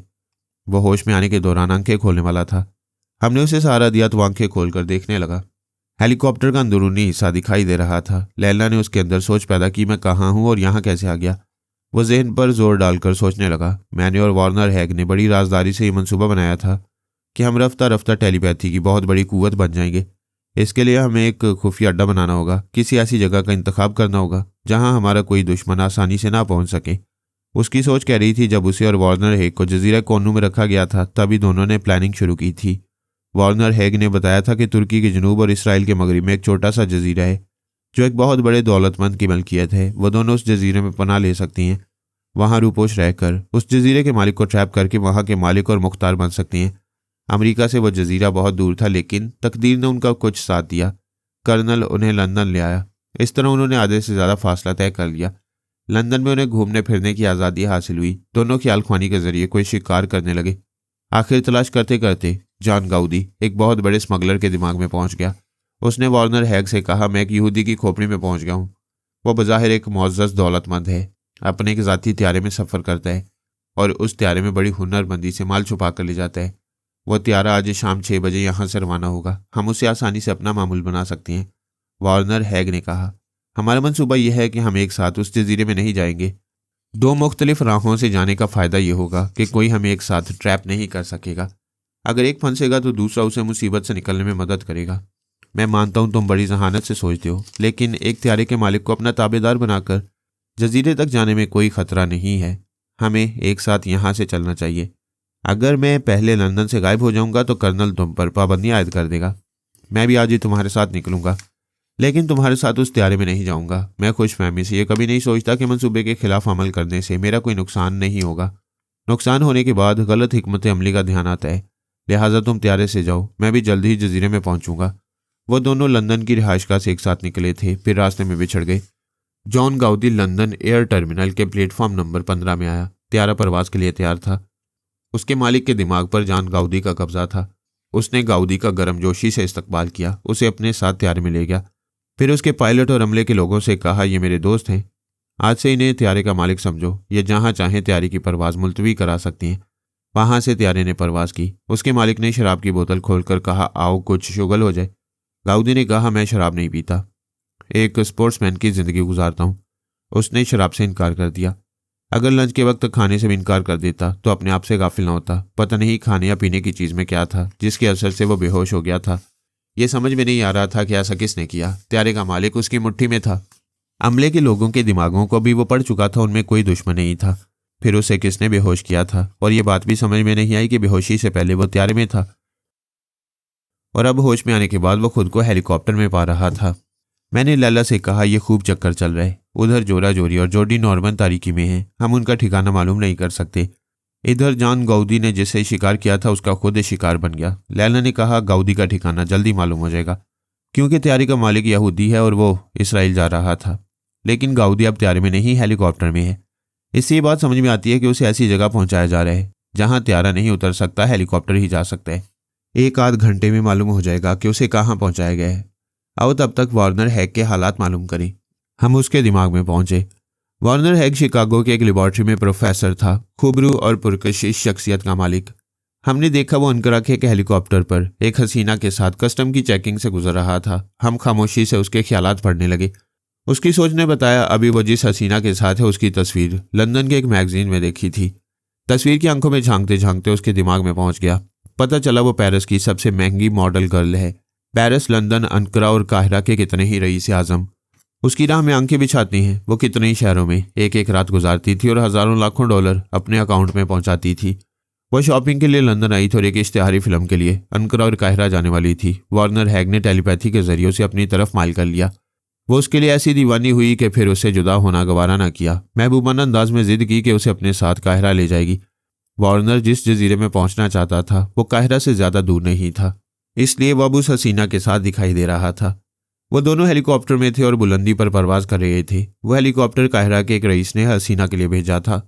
वार्नर पायलट और को पायलट के दिमागों को पढ़ना चाहता था। उसने पायलट से पूछा, क्या तुम कायरा के रहने वाले हो? उसने जवाब नहीं दिया। वार्नर ने पूछा, क्या तुम गूंगे बहरे हो? को पायलट ने कहा, जी हाँ जनाब, हमारा पायलट गूंगा बहरा है। वार्नर ने कहा, यह क्या बकवास है, कभी किसी गूंगे बहरे को जहाज उड़ाने की इजाजत नहीं दी जाती। ये कहते वो को पायलट के दिमाग में आया, लेकिन उसने फौरन सांस रोक ली। फिर मुस्कुरा कर बोला, क्या तुम मेरे अंदर आना चाहते हो? वार्नर ने पूछा, तुम कौन हो और मेरे मुताल्लिक क्या जानते हो? मैं तुम्हारे बारे में कुछ नहीं जानता। मेरे मालिक ने कहा था कि कोई मेरे दिमाग में बोलना चाहे तो मैं सांस रोक लूं और अपने पायलट को मुंह से आवाज ना निकालने दूं। तुम्हारा मालिक कौन है? हसीना ने कहा, हम कायरा में जिसके मेहमान होंगे वही इसका मालिक है। मगर तुम लोगों की बात मेरी समझ में नहीं आ रही। ये दिमाग में बोलने वाली बात का क्या मतलब हुआ? यही कि आपके ये वार्नर साहब टेलीपैथी जानते हैं। हसीना ने वार्नर से पूछा, क्या वाकई? वार्नर को पूरी तरह खतरे का यकीन हो रहा था। उसने हसीना को जवाब नहीं दिया। पायलट से कहा, हेलीकॉप्टर को फौरन नीचे उतारो। को पायलट ने कहा, नीचे समुंदर है। वार्नर ने उसके मुंह पर एक उल्टा हाथ रसीद किया। फिर पीछे से पायलट की गर्दन दबोचकर कहा, मुझे अपनी आवाज सुनाओ और हेलीकॉप्टर को वापस ले चलो। हेलीकॉप्टर बुरी तरह डगमगाने लगा था। हसीना खौफजदा होकर चीख रही थी। को पायलट कह रहा था, अगर तुमने पायलट की गर्दन ना छोड़ी तो हम सब समुद्र में डूब जाएंगे। तुम इसकी जुबान नहीं खुलवा सकोगे, क्योंकि इसके दिमाग में तुम्हारी तरह टेलीपैथी जानने वाला एक शख्स मौजूद है जो इसे बोलने से रोक रहा है। मैंने वार्नर है को वापस अपनी सीट पर बैठने के लिए मजबूर किया। पायलट ने उसे निजात पाते ही हेलीकॉप्टर की नाहमवार परवाज को संभाल लिया। फिर कहका लगाते हुए कहा, तुम मेरी आवाज़ सुनना चाहते हो, मगर ये मेरी नहीं, मेरे आमिल की आवाज़ है। तुम और कोई हमाकत न करना, इस बार तुम सबको समुद्र की तह में पहुंचा दूंगा। तुम ज़मीन पर सही और सलामत उतरना चाहते हो तो आराम से बैठे रहो। मैंने और लैला ने दिमागी तौर पर हाजिर होकर एक दूसरे को देखा। हमने पहचान लिया था पायलट की जुबान से बोलने वाला सटान पापा डूक था। मैंने कहा, यह शैतान तो कोई लंबा खेल खेल रहा है। लैला ने कहा, शैतान उसे कहते हैं जो पीछा नहीं छोड़ता। वार्नर का इस तरह फंस जाना हमारे हक में बेहतर है। पापा डूक हमारी नज़रों में रहेगा। हम ये मालूम करने में कामयाब हो सकेंगे कि राहिला को किस शैतानी पुतले से मंसूब किया गया है। हाँ, उस बेचारी को जल्द अज जल्द शैतानी अमल से निजात दिलाना चाहिए। खुदा करे हम उस पुतले तक पहुंच जाएं। वार्नर के जरिए पापा डूक को छेड़ो, मालूम करो वो कहाँ पहुंचा हुआ है। हम फिर वार्नर के पास आ गए। जो हम पूछना चाहते थे वो वार्नर खुद तजस्सुस के बायस पूछ रहा था, तुम कौन हो? उसे जवाब मिला, मैं कोई भी हो सकता हूँ। मुझे जानकर क्या करोगे? मुझे ये मालूम होना चाहिए कि तुम्हें मुझसे क्या दुश्मनी है। पापा डूक ने कहा, एक नियाम में दो तलवारें नहीं रहती। कोई टेलीपैथी जानने वाला अपनी दुनिया में दूसरे टेलीपैथी जानने वाले का वजूद बर्दाश्त नहीं करता। तुम खुश नसीब हो कि मैंने अब तक तुम्हें जिंदा रखा है। इंसान और तलवार में यही फर्क है। इंसान इंसान से टकराने के बावजूद उसे अपनी दुनिया में जिंदा रहने देता है। अगर मैं तुम्हारी टेलीपैथी की कुव्वत में इजाफा कर सकता हूं तो फिर मुझसे दुश्मनी ना करो। मेरी दोस्ती को एक बार आजमा कर देखो। बेशक मैं ज़रूर आजमाऊंगा। पहली आजमाइश ये है कि अपने दिमाग में मुझे आने दो। मैं अपने दोस्त को खुश आमदीद कहता हूँ। पापा डूक उसके दिमाग में आया। वो सांस रोकते रोकते बोला, सॉरी, मुझे सांस रोकने की आदत है इसलिए मैं ऐसा कर रहा हूँ। अब बताओ दोस्त, तुम कौन हो? मुझे सटान पापा डूक कहते हैं। मैं सिर्फ टेलीपैथी ही नहीं, काला इल्म भी जानता हूँ। मैं सोनिया का जानी दुश्मन हूँ। मेरा इल्म कहता है कि मेरी मौत सोनिया या फरहाद के हाथों होगी। फरहाद तो मर चुका है। मैं अपने इल्म के मुताबिक ऐसे ही शख्स की तलाश में हूँ जो सोनिया की मौत का सबब बनेगा। मैं ऐसे लोगों को जमा कर रहा हूँ। तुम्हारा भी जायजा बनाकर देखूंगा। अगर तुम ही वो सोनिया को कत्ल करने वाले साबित हुए तो मैं तुम्हें आज़ाद कर दूंगा, वरना तुम गुलामी की जंजीरें तोड़कर कभी नहीं निकल सकोगे। तुम मुझे सोनिया के करीब पहुंचा दो, मैं तुम्हारे जायचा बनाने से पहले ही उसे मौत के घाट उतार दूंगा, क्योंकि वो सिर्फ तुम्हारी नहीं मेरी भी दुश्मन है। अमेरिका से हमारे पीछे पड़ी हुई है और तुम अब तक उसका कुछ नहीं बिगाड़ सके। हम अपने आला हुकाम की आयद करदा पाबंदियों में थे। मैं वो पाबंदियां तोड़ कर आया हूँ। कब्ज़ से निकलते ही मेरे जाल में फंस गए। मैं ना फंसता तो सोनिया के आदमी तुम्हें घेर लेते। तुम लोगों ने ट्रेनिंग सेंटर में बहुत कुछ सीखा है, लेकिन जिंदगी के अमली मैदान में इससे भी ज़्यादा सीखने और समझने की ज़रूरत है। मैं कुछ कर गुजरने के लिए मैदान से आया हूँ, तो फिर कर गुजरो। मेरे शिकंजे से निकलकर साबित करो कि तुम आज़ाद रहकर दुश्मनों से निपटना जानते हो। अच्छी बात है, अब तुम मेरे दिमाग में से जाओ। उसने सांस रोकी। पापा डूक के साथ हम भी उसके अंदर से निकल आए। 1 मिनट के बाद गए तो वो सांस ले रहा था और हमें महसूस नहीं कर रहा था। वो इससे 1 मिनट में फैसला कर चुका था कि उसे क्या करना है। इसमें शुबा नहीं था कि वो बेहद चालाक और हालात की नब्ज़ टटोलने वाला था। उसने पहले अनाड़ीपन से पायलट पर हमला करके अपने दुश्मनों को यह तासुर दिया था कि वो बेबस और मजबूर है। उसे बच निकलने की कोई तदबीर समझ में नहीं आ रही। यूं देखा जाए तो वो परवाज करते हुए हेलीकॉप्टर में तन्हा और बेबस था। नीचे दूर तक समुंदर नजर आ रहा था। एक शख्स योगा का माहिर था और दूसरे के दिमाग में पापा डूक मौजूद था। वो अपनी ख्यालख्वानी के जरिए कामयाब नहीं हो सकता था, लेकिन उसने अचानक ही पिस्तौल निकालकर पहले को पायलट को फिर पायलट को गोली मार दी। सीट बेल्ट जल्दी से खोलकर पीछे से पायलट को धक्का दिया और उसे हेलीकॉप्टर से बाहर फेंक दिया। पापा डूक ऐसे में सिर्फ हसीना को आलाकार बना सकता था। मैंने लैला से कहा, हसीना के दिमाग पर कब्जा जमाए रखो, वार्नर को बच निकलने का मौका मिलना चाहिए। वार्नर पायलट की सीट पर आ गया था और हेलीकॉप्टर का रास्ता बदलते हुए कह रहा था, पापा डूक, अब यही एक औरत आलाकार बनने को रह गई है, लेकिन जैसे ही तुम इसके जरिए हमला करोगे मैं इसे भी गोली मार दूंगा। पापा डूक ने हसीना की जुबान से कहा, तुमने मेरे शिकंजे से निकलकर यह साबित कर दिया है कि आज़ाद रहकर दुश्मनों से निमट सकते हो। अब मैं तुमसे दोस्ती करूंगा। दोस्ती अभी नहीं होगी, पहले से हसीना को आलाकार बनाओ, मुझे बातों में न लगाओ। देर करोगे तो यह भी खत्म हो जाएगी। तुम जरूरत से ज्यादा चालाक हो। तुमने इस हसीना को पता नहीं कैसे रोक रखा है। मैं इसके जरिए हमला करने की कोशिश कर चुका हूं, लेकिन यह टस से मस नहीं हो रही है। अपनी जगह यूं बैठी हुई जैसे अपनाटाइज की गई हो। बातें ना बनाओ, मैंने इस पर अमल नहीं किया है। तुमने किसी खास मकसद के लिए इसे रोक रखा है। दोनों एक दूसरे पर शुबा कर रहे थे, जबकि लैला ने उस हसीना को रोक रखा था। वार्नर ने कई बार सोचा कि इसे भी गोली मार दे, लेकिन मैंने उसे काबू में रखा। हम इस हसीना के जरिए पापा डूक तक पहुंचने की फिक्र में थे। वार्नर जिस जजीरे में जाने का मंसूबा बना चुका था, वह जजीरा इसी समुद्र में था। वो उधर जाना चाहता था। मैं उस हसीना के पास आकर उसे सुलाने लगा। पापा डूक ने कहा, ये तुम क्यों सो रही हो? जागती रहो, मैं देखना चाहूंगा कि ये वार्नर कहाँ जा रहा है। लेकिन वो सो रही थी। मेरी और लैला की मौजूदगी में वो उस पर जबर नहीं कर सकता था और ये समझ नहीं सकता था कि वो उसके काबू में क्यों नहीं आ रही। बहरहाल वो आंखें बंद कर चुकी थी। पापा डूक देख नहीं सकता था कि हेलीकॉप्टर कहाँ जा रहा है। थोड़ी देर बाद वार्नर उस जजीरे में पहुंच गया। उसने सोचा था अब हसीना के दिमाग पर कब्जा जमाकर उसके जरिए हेलीकॉप्टर को परवाज कराएगा, फिर इसे हसीना समेत समुद्र में डुबो देगा, ताकि पापा डूक हसीना को आलाकार बनाकर जजीरे में उसके ठिकाने का पता मालूम ना करे। उसने हसीना को नींद से जगाया। बेचारी की समझ में नहीं आ रहा था कि उसके साथ क्या हो रहा है। उसने हेलीकॉप्टर में पायलट और को पायलट को मरते देखा था। वह चीखना चिल्लाना चाहती थी, लेकिन कभी गायब दिमाग हो जाती, कभी पूरे शऊर से हेलीकॉप्टर का मंजर देखने लगती, कभी सो जाती, कभी खुद ही बेदार हो जाती। वार्नर ने उसके दिमाग में रहकर उसे हेलीकॉप्टर को उड़वाया। बहुत दूर समुद्र में ले जाने के बाद उसे गिराना चाहता था, लेकिन ऐसा न कर सका। हमने हसीना के दिमाग से उसकी गिरफ्त ढीली कर दी। लैला ने उसे काबू में रखा। मैं हसीना के दिमाग में रहकर उसे हेलीकॉप्टर को कंट्रोल करना सिखाता रहा। उसने पहले यह कभी काम नहीं किया था। वो घबरा रही थी, बार बार नीचे झांककर समुद्र को दिख रही थी। ऐसे वक्त पापा डूक की आवाज़ सुनाई दी। वह हैरानी से पूछ रहा था, तुम हेलीकॉप्टर उड़ा रही हो, जबकि तुम्हारी सोच कह रही है कि तुमने ये कभी काम नहीं किया। वो रोने लगी, कहने लगी, मैं पागल हो जाऊंगी। मेरे अंदर कोई बोलता है, पहले भी बोल रहा था। अगर ये टेलीपैथी है तो मेरे दिमाग में कौन है? पापा डूक ने कहा, मैं तुम्हारा दोस्त हूँ। थोड़ी देर पहले मैं ही तुम्हारे जरिए वार्नर से बातें कर रहा था। वार्नर कहाँ है? पता नहीं वो कहाँ है, मैं तो सो रही थी। अचानक जागने के बाद बेख्तियार हेलीकॉप्टर उड़ाने लगी। तुम हेलीकॉप्टर कहाँ से ला रही हो? मैंने उसकी जुबान से झूठ कहा। एक बहुत बड़ा बहरी जहाज था, उसके अर्शा पर से परवाज करती आई हूँ। बहरी जहाज की तरफ वापस चलो। मैं नहीं जानती इसे वापस कैसे मोड़ना चाहिए, मैं तुम्हें गाइड करता हूँ। वह उसकी रहनुमाई के मुताबिक अमल करने लगी, लेकिन मैंने वापस नहीं जाने दिया। घुमा फिर आकर दूसरी तरफ ले गया। पापा डूक को ना कोई बहरी जहाज नजर आया और ना ही जजीरा दिखाई दिया। 1 घंटा बाद खुश्की का हिस्सा नजर आने लगा। वह झुंझलाकर बोला, ये तुम कहाँ आ गई हो? बहरी जहाज कहाँ है? मैं क्या बताऊँ वो कहाँ है, मुझे जल्दी से नीचे उतारो। परवाज करती रहो, कोई आबादी नजर आए तो वहां गिर पड़ना, मैं जा रहा हूँ। वो खामोश हो गया, शायद चला गया था।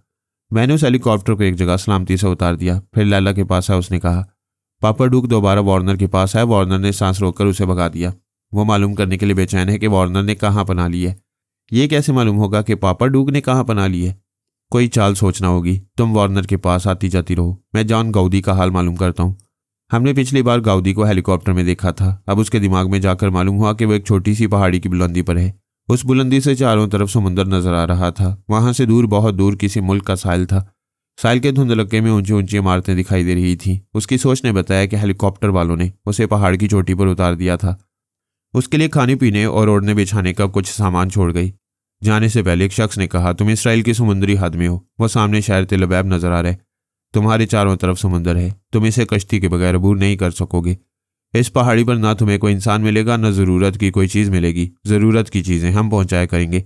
ये कहने के बाद वो सब चले गए। वो चीखता रहा, उन्हें वापस बुलाता रहा, लेकिन वो वापस नहीं आए। वो थक हार कर बैठ गया। मैंने लैला के पास आकर बताया कि जान गाउदी पर क्या गुजरी है और उसे कहाँ पहुंचाया गया है। वो बोली, उसे समुद्र के बीच इसलिए रखा गया है कि दुश्मन उसे ट्रैप ना कर सकें। अगर उसके दिमाग में पहुंचेंगे तो इससे कोई फायदा नहीं उठा सकेंगे। मैंने कहा, बिल्कुल जोरा जोरी और जूडी नॉर्मन वाला केस है। उन्हें तारीकी में रखा गया है ताकि उनकी टेलीपैथी से कोई फायदा ना उठाए, और गाउदी को पहाड़ की चोटी पर छोड़ दिया है। वहां भी किसी का पहुंचना दुश्वार है। दुश्मनों ने टेलीपैथी जाने वालों को हमसे दूर रखने के ये नित नए तरीके निकाले हैं। बेचारे ख्याल ख्वानी करने वालों की शामत आ गई है। मैं फिर गाउदी के पास आया। सूरज आसमान के मगरबी किनारे पर था। थोड़ी देर में तारीकी फैलने वाली थी। इस तारीकी में उसे पहाड़ की चोटी पर रहना था। जिस तरह वो सामान के साथ उसे फेंक गए थे, उसे अंदाजा हो गया था कि उसे रात वहां गुजारनी होगी। वो गुस्से में चीखने लगा, गालियां बकने लगा। थोड़ी देर बाद अचानक ही चुप हो गया। उसके दिमाग में आवाज उभरी, क्या गालियां देने से निजात मिल जाएगी? उसने खला में तकते हुए पूछा, कौन हो तुम? फिर आवाज उभरी, मुझे सटान पापा डू कहते हैं। मैं सिर्फ टेलीपैथी नहीं, काला इल्म भी जानता हूँ। क्या तुमने मुझे यहाँ पहुंचाया है? हाँ, तुम पर मेहरबानी की है। ये मेहरबानी है। मैं इस वीरान पहाड़ी पर तन्हा हूँ, रात होने वाली है। अगर तुम्हें यहाँ ना लाया जाता तो सोनिया तुम्हारा काम तमाम कर चुकी होती। अब वो या उसका कोई आदमी इस समुंदर में नहीं आ सकेगा। तिलबैब के साहिल पर ताकतवर दूरबीनें लगी हुई हैं। वहां से तुम्हें दिन रात देखा जाएगा। उसने घबरा कर पूछा, दिन रात का मतलब क्या हुआ? क्या मैं इसी पहाड़ी पर रहूंगा? ये तुम्हारे लिए सबसे महफूज पना गए। मुझे यहाँ कैद करके तुम्हें क्या हासिल होगा? अगर मुझे कुछ हासिल ना हुआ तो दुश्मनों को भी कोई फायदा नहीं पहुंचेगा। ये मुझ पर जुल्म है। मुझे दोस्त बनाओ, मैं तुम्हारे काम आऊंगा। इस बात की क्या जमानत है कि दोस्त बनकर धोखा नहीं दोगे? तुम कैसी जमानत चाहते हो? अपना दिमाग मेरे हवाले कर दो। मैं तनवीमी अमल के जरिए तुम्हें अपना वफादार बना लूंगा। नहीं, तुम मुझे गुलाम बनाकर रखना चाहते हो। तुम्हारे इनकार के बावजूद मैं तुम्हारी नींद के वक्त दिमाग में आऊंगा। तुम्हारा कमजोर दिमाग ना मुझे महसूस करेगा, ना अमल से रोकेगा। वह परेशान होकर बोला, तुम मुझसे दुश्मनी क्यों कर रहे हो? दोस्ती कर रहा हूं। मेरे बाद कोई तुम्हारे दिमाग को ट्रैप नहीं कर सकेगा। तुम हमेशा मेरे पास महफूज रहोगे। बकवास कर रहे हो। मुझे यहूदियों का गुलाम बनाना चाहते हो? क्यों चिल्ला रहे हो? तुम्हारी आवाज पहाड़ी पर गूंज रही है। उसने गूंजने की बात पर एक गाली दी, फिर कहा, मैं इस वीराने में तनहा नहीं रहूंगा। मैं तुम्हारे लिए कनीजें भेज दूंगा। वो झुंझलाकर बोला, अपनी बेटी को भेज दो। यहाँ टेलीपैथी जानने वालों की नई नस्ल पैदा होगी। तुम्हारे कहने से पहले यह आइडिया मेरे दिमाग में आया था। मैंने अपनी बेटी को रवाना कर दिया है। हेलीकॉप्टर की आवाज़ सुनो, वो आ रही है। अब रात की तारीकी छा गई थी। दूर से एक हेलीकॉप्टर की सुर्ख रोशनी जलती बुझती आ रही थी। वो गिड़गिड़ा कर बोला, मैं हमेशा तुम्हारा वफादार रहूंगा। मुझे इस हेलीकॉप्टर में ले चलो। उसे कोई जवाब नहीं मिला। शायद पापा डूब चला गया था। हेलीकॉप्टर एक जगह उतर गया। वो दौड़ते हुए उधर जाने लगा। पंखा उसी तेजी से गर्दिश कर रहा था। हवा की तेजी से करीब जाना दुश्वार हो रहा था। वो किसी तूफानी हवा का मुकाबला करता हुआ आगे बढ़ रहा था।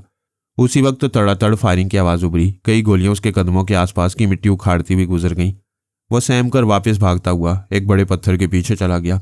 वहां से देखा, हेलीकॉप्टर के पास चंद मुसल्लह फौजी थे। वो हेलीकॉप्टर से सामान उतार रहे थे। उसने पत्थर के पीछे से निकलकर आवाज दी, दोस्तों मेरी बात सुनो। मैं उसकी बात पूरी होने से पहले ही तड़ातड़ गोलियां चलीं। वो उछलकर पत्थर के पीछे छुपते हुए गालियां देने लगा। गर्दिश करते हुए पंखे का शोर इतना था कि उसकी आवाज़ नहीं पहुंच सकती थी। वो उसकी आवाज़ सुनकर नहीं, उससे देखकर गोलियां चलाते थे। फिर वो हेलीकॉप्टर में सवार हो गए। स्लाइडिंग दरवाज़ा बंद हो गया। इसके साथ ही वो फिजा में बुलंद होकर तिलबैब की सिमत जाने लगा। वो पत्थर के पीछे से निकलकर दौड़ते हुए आसमान की तरफ देखते हुए उन्हें गालियां देने लगा। सुअर के बच्चों, कमीनों, कुत्तों, मेरी टेलीपैथी से डरते हो? अपनी आवाज़ नहीं सुनाई, फायरिंग की आवाज़ सुनाकर भाग रहे हो। एक बार मुझे अपनी आवाज़ सुनाओ, मैं पूरे इसराइल को तबाह कर दूंगा। वो बोल रहा था, चीख रहा था, गालियां दे रहा था। हेलीकॉप्टर दूर जाकर नज़रों से ओझल हो गया। पहाड़ की चोटी पर सिर्फ उसकी अपनी आवाज़ गूंज रही थी।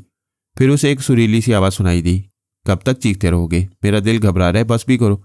उसने चौंक कर देखा। जो सामान फौजी छोड़ गए थे उनके दरमियान कोई बैठी हुई थी। साफ नजर नहीं आ रहा था, मगर सितारों की रोशनी में बदन की गोरी रंगत झलक रही थी। उसने पूछा, कौन हो तुम? पापा डूक की बेटी हूं। जॉन गाउदी ने उसके दिमाग में जाना चाहा, लेकिन अभी दिमागी तवानाई बहाल नहीं हुई थी। उसके अंदर पापा डूक ने कहा, तुमने मेरी बेटी की फरमाइश की, मैंने पूरी कर दी। अब इसके ख्यालात पढ़कर क्या करोगे? क्या ये वाकई तुम्हारी बेटी है? तुम्हें यकीन कैसे आएगा? अगर यह सच है तो तुम निहायत ही बेहया और बेगैरत हो। बेटी को मेरे पास भेजने से पहले तुम्हें डूब मरना चाहिए। सोचे समझे बगैर अपने ससुर को बेगैरत ना कहो। तुम क्या समझते हो, इस तन्हाई और वीराने में तुम इसे हाथ लगा सकोगे? तो फिर इसे किसने यहाँ भेजा है? ये अक्सर कहती थी कि किसी टेलीपैथी जाने वाले से शादी करेगी। फिर तुमने भी मेरी बेटी की आरजू की। मैंने गुस्से में तुम्हारी बेटी का मुतालबा किया था। चलो कोई बात नहीं, पहले तुम इसे अच्छी तरह देख लो। ये हसीन है, ज़हीन है, हर तरह तुम्हारे काबिल है। इनकार करोगे तो अभी हेलीकॉप्टर में वापस चली जाएगी। पसंद करोगे तो आज रात में तुम पर तनवीम अमल करने के बाद इससे तुम्हारी शादी करा दूंगा। इस वीराने में हमारे मजहबी पेशवा के बगैर शादी कैसे होगी? हज़ारों मील दूर टेलीफोन के एक तरफ लड़की और मजहबी पेशवा होते हैं, टेलीफोन के दूसरी तरफ लड़का होता है तो शादी हो जाती है। इस तरह तिलबैब में शादी कराने वाले होंगे। तुम दोनों यहाँ रहोगे और टेलीपैथी के जरिए शादी करा दी जाएगी। वह हैरानी से बोला, टेलीपैथी के जरिए शादी? ये मैं नई बात सुन रहा हूँ। हैरान होने में वक्त ज़ाया न करो, लड़की पसंद करो। उसने लड़की को देखा। वो बेशक व शुबा हसीन थी, जवान थी, दिल को अच्छी लग सकती थी, लेकिन यह दिल लगाने का कौन सा मौका था? उसने कभी नहीं सुना था कि किसी ने समुद्र के बीच पहाड़ की चोटी पर शादी की हो। उसे अपनी दिमागी और जिस्मानी आज़ादी की फिक्र थी, जबकि वो खुली फिजा में भी असीर था। वो परेशान होकर बोला, ये मेरे साथ क्या हो रहा है? तुम दुश्मन बनकर मुझे कैद कर रहे हो और बेटी देकर दामाद बना रहे हो। खुदा के लिए मुझे इंसानी आबादी में ले चलो, मैं तुम्हारी बेटी को कबूल कर लूंगा। उसे जवाब नहीं मिला। उसने 2-3 बार मुखातिब किया। लड़की ने कहा, तुम अजीब आदमी हो, मुझे मुखातिब करने की बजाय मेरे बाप को पुकारे हो। तुम्हें तकलीफ क्या है? तकलीफ? इस वीराने में तकलीफ पूछ रही हो? क्या यहाँ इंसान रहते हैं? बहुत ही बदजौक हो। वो जगह कभी वीरान नहीं रहती जहाँ औरत पहुंच जाए। जहाँ जहाँ ज़मीन है वहाँ वहाँ कदम रखकर तारीख से पूछो, जवाब मिलेगा।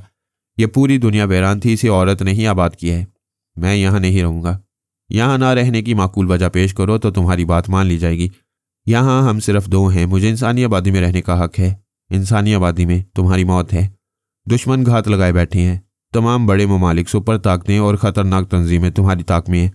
जो तुम्हें हासिल नहीं कर सकेगा वो तुम्हें मार डालेगा। क्या तुम जिंदा रहना नहीं चाहते? मैं दुश्मनों से लड़ते हुए जिंदा रहना चाहता हूँ। तो फिर लड़ो। मेरे बाप को भी दुश्मन समझो, उससे लड़ते हुए यहाँ से चले जाओ। साबित कर दो कि तुम आज़ाद रहकर अपनी हिफाजत आप कर सकते हो। मैं यहाँ से कैसे जाऊँ? चारों तरफ समुंदर है। टेलीपैथी जानने वाले को कोई भी कैद करेगा तो ऐसे ही करेगा कि कोई दूसरा उस तक ना पहुंचे। कोई तुम्हें कागज़ के पिंजरे में या फूलों की जंजीरों में नहीं रखेगा। अगर तुम में ऐसी गिरफ्तारियों से जान छुड़ाने की सलाहियतें नहीं हैं तो फिर मेरे और मेरे बाप के होकर रह जाओ। तुम्हें हर तरह का तहफ़्फ़ुज़ हासिल होगा। तुम्हें हर तरह के ऐशो मिलेगा। तुम्हारी हर ख्वाहिश पलक झपकते ही पूरी हो जाया करेगी। वो शिकस्त खुर्दा अंदाज में एक पत्थर पर बैठ गया। वो उसका हाथ पकड़कर बोली, हिम्मत हारोगे तो जिंदगी हार जाओगे। आओ ठोक है लगाओ, ये हमारी पहली खाना आबादी होगी। मैंने दिमागी तौर पर हाजिर होकर लैला का हाथ पकड़ लिया, फिर कहा, आओ हम भी खैमा लगाएं। वो समझ ना सकी क्योंकि अब तक वार्नर के पास थी। मैंने जॉन गाउदी के हालात बताए। उसने कहा, फिर तो हम में से किसी एक को गाउदी के पास रहना होगा, वरना पापा डूक उस पर अमल करके उसे अपना ताबेदार बना लेगा। मैं उसके पास आता जाता रहूंगा। आपका क्या ख्याल है? उस पहाड़ी पर गाउदी तक कोई पहुंच नहीं पाएगा। उन्होंने कुछ सोच समझ कर ही उसे वहां छोड़ा है। उसके पास सिर्फ एक हसीना है, कोई मुसल्ला गार्ड नहीं है। समुद्र कोई अहमियत नहीं रखता। गोताखोर उस पहाड़ी के दामन में पहुंच सकती हैं, लेकिन यह बात यकीन है कि पहाड़ी के चारों तरफ बिजली के नादीदा तार होंगे और ऐसे जासूसी आलात होंगे जो किसी तीसरे की मौजूदगी जाहिर करेंगे। यानी उन्होंने गाउदी तक पहुंचना नाकाम बना दिया है। फिलहाल तो यही समझ में आ रहा है। तुम वार्नर के मुतल्लिक बताओ। वो बताने लगी। वार्नर जिस जजीरे में था वो लबनान के करीब था। जजीरे का नाम पटोया था। अनकरा का एक अरबपति दौलतमंद वहां का मालिक था, मगर लबनान में होने वाली खाना जंगी से परेशान रहता था। मुखालिफ ग्रुप के जासूस और तखरीबकार आए दिन जजीरे में आते रहते थे। उनका आपस में तसादम होता था। फायरिंग और बमों के धमाकों के बायस सुकून बर्बाद हो गया था। यहूदियों ने जजीरा पटोया को खरीदने के लिए भारी कीमत लगाई थी, लेकिन वो इसे फरोख्त करने से इनकार करता था, जिसके नतीजे में यहूदी उसका सुकून बर्बाद करते रहते। जजीरे के कुछ लोगों ने एक हेलीकॉप्टर को कहीं उतरते देखा था। वो काफ़ी तादाद में मालूम करने आए कि वो किसका हेलीकॉप्टर है और कौन वहां आया है। जजीरे के मुसल्लह सिपाही भी आए थे। वार्नर एक जगह छुप गया था। लोग वापस जाने वाले हेलीकॉप्टर को देखकर ये राय कायम कर रहे थे कि वो किसी फनी खराबी के बायस उतरा होगा। फिर खराबी दूर होते ही चला गया। वार्नर इस भीड़ में आकर लोगों में मिल गया था। वहां की आबादी बहुत कम थी। वह जल्द ही एक अजनबी की हैसियत से पहचाना जा सकता था। उसने खुद को छुपाने के लिए एक पुलिस अफसर के दिमाग में जगह बनाई। उसके जरिए वहां के आला अफसर के अंदर पहुंचा। उस आला अफसर ने जजीरे के मालिक यार बख्तियार से फोन पर बात की। उसे बताया कि हेलीकॉप्टर वापस चला गया है, उसमें तकरीबकार नहीं आए थे। यार बख्तियार ने कहा, यहाँ जो भी आया था वो गैर कानूनी तौर पर आया था, उसका मुहासबा होना चाहिए। जनाब, वो हमारे पहुंचने से पहले चला गया था। वार्नर बड़ी खामोशी से यार बख्तियार के दिमाग में पहुंच गया। यार बख्तियार ने उसकी मर्जी के मुताबिक कनीज़ों को ख्वाबगाह से बाहर जाने को हुक्म दिया। फिर उनके जाने के बाद दरवाजे को अंदर से बंद कर लिया। बिस्तर पर आकर लेट गया। इसके बाद आंखें बंद करके रफ्ता रफ्ता नींद के आगोश में चला गया। लैला के बयान के मुताबिक अब वो तनवीमी नींद सो रहा था और बेदार होने के बाद वार्नर के इशारों पर चलने वाला था। उसने कहा, वार्नर और गाउदी हमसे बहुत दूर हैं, लेकिन जोरा जोरी और जूडी नॉर्मन हमारे करीब हैं। हमें लंदन जाना चाहिए। उसने पूछा, दोनों तारीकी में कैदी बने हुए हैं, आपने कैसे जान लिया कि वो लंदन में है? ये तो मोटी सी अकल में भी समझ में आने वाली बात है। वो दोनों लंदन में अगवा किए गए। अगवा करने वाले उन्हें बहरी या फिजाई रास्ते से नहीं ले गए। उन्होंने कार या ट्रेन में भी लंबा सफ़र नहीं किया, लिहाजा वो लंदन या उसके आसपास कहीं हैं। हाँ, ऐसा ही है, लेकिन ये ना मालूम हो सका कि उन्हें किसने अगवा किया है। अंदाजे से बहुत कुछ समझा जा सकता है, लेकिन वार्नर और गाउदी के मामले में हमारे अंदाजे के बिल्कुल खिलाफ बात हुई है। हम सोच भी नहीं सकते थे कि पापा डूक इसराइल जाकर पनाह लेगा और यहूदियों के लिए दोनों टेलीपैथी जाने वालों को ट्रैप करेगा। पापा डूक हमारी सिस्टर से बहुत सहमा हुआ है। वह समझता है सिस्टर सोनिया इसराइल नहीं आएंगी, इसीलिए वहां से धांधलियां कर रहे। लैला का ख्याल दुरुस्त था। इसराइली हुकाम ने पापा डूक को समझाया होगा कि सोनिया कई बरस पहले आई थी, अब इधर का रुख नहीं करती है। अगर कभी आएगी तो इसराइली इंटेलिजेंस वाले कहीं सुकून से छुपने नहीं देंगे। मैंने पूछा, लैला तुम कभी इसराइल गई हो? कोई 6 बरस पहले 1 हफ्ता के लिए गई थी। क्या फिर चलोगी? जहां आप जाएंगे वहां जरूर जाऊंगी, लेकिन अभी लंदन का प्रोग्राम बनाते बनाते इसराइल का ख्याल कैसे आ गया? मुझे पापा डूक की एक बात याद आ गई। उसने कहा था कि उसके इल्म के मुताबिक सोनिया या फरहाद उसकी मौत का सबब बनेंगे। वह सिर्फ सोनिया से सहमा हुआ है क्योंकि मुझे मुर्दा समझता है। इसराइल में सोनिया के लिए सख्तियां हैं, मेरे लिए नहीं है।